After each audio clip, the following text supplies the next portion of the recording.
Hi, this is Tony again from Nemesis Miniatures. Just to let people know, there's my web address, www.nemesisminiatures.co.uk.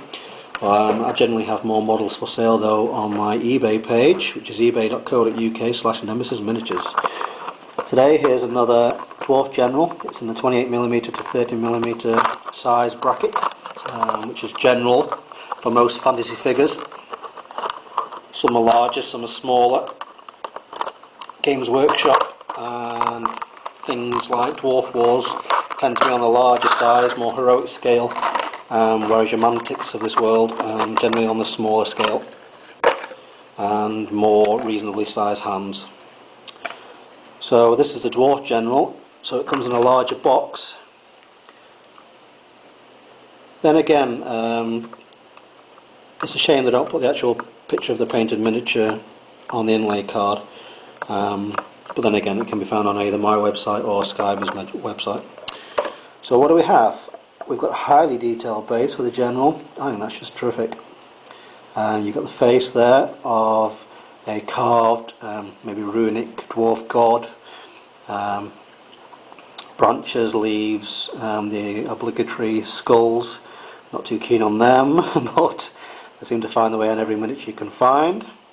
Highly detailed top base, then again resin, very light, easy to paint, easy to manipulate, easy to glue, which is great.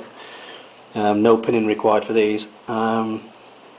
There's a little chap on the top, highly detailed, lots of different things going on, sculpting between metal, fabric, the braiding of the beard and the hair, really nice. Then again, as on a lot of Scibor miniatures, you've got the pattern runic shapes on the shields, which is great, saves any kind of freehand painting. If you did want to do freehand painting, it'd just be a case of you getting a small file and filing those off, and then you can put on whatever kind of picture you like.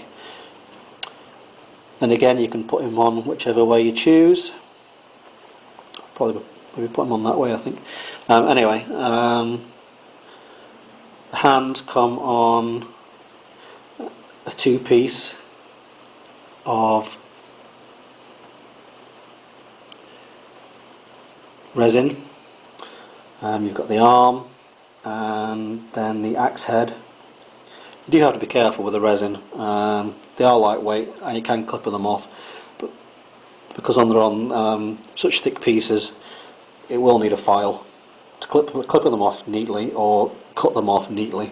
Be very careful with your fingers. Glue the two pieces together and then glue the arm on. As a size guide, and the dwarf himself is probably about 2.5 centimeters, and the whole model comes in at just over 5, say 5.5 centimeters. Great model.